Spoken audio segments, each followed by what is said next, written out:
பொண்ணு குட்டி, என் குட்டி, கொஞ்சம் தண்ணி கொண்டு வா.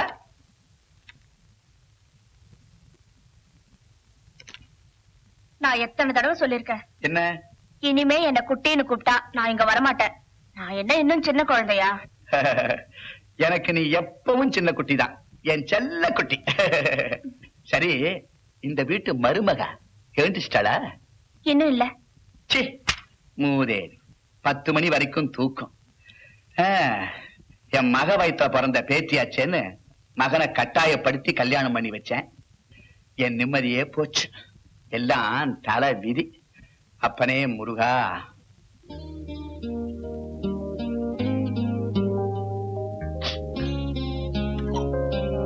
பலகாரம் சாப்பிடல?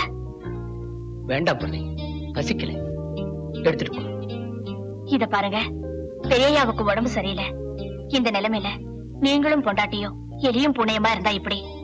பெரியயாவோ உங்களை நினைச்சா கவலைப்படுறாரு. அதுக்கு நான் என்ன செய்ய? நீயே சொல்லு பண்ணி. அவ அழகா நட்டி கூட பரவாயில்ல. ஒரு சுறுசுறுப்பு வேண்டாம், ஒரு அன்பு வேண்டாம். தரித்திரம். 10 மணிக்கு எந்திரிக்கிறது, திங்கிறது, தூங்குறது, பார்த்தாலே எரிச்சலா இருக்கு. அதுக்காக பட்டினி கிடந்தா சரியா போயிடுமா? நீங்க சாப்பிடுங்க, சாப்பிடுங்க.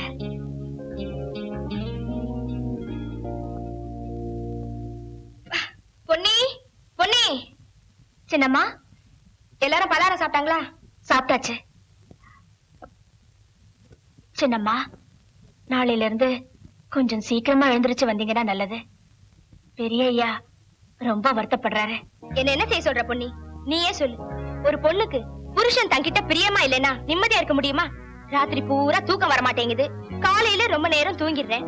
என்ன பிடிக்கலனா கல்யாணத்துக்கு முன்னாலே வேண்டாம் சொல்ல வேண்டியதானே? என்ன கட்டிட்டு ஏன் இப்படி உயிர் எடுக்கணும்?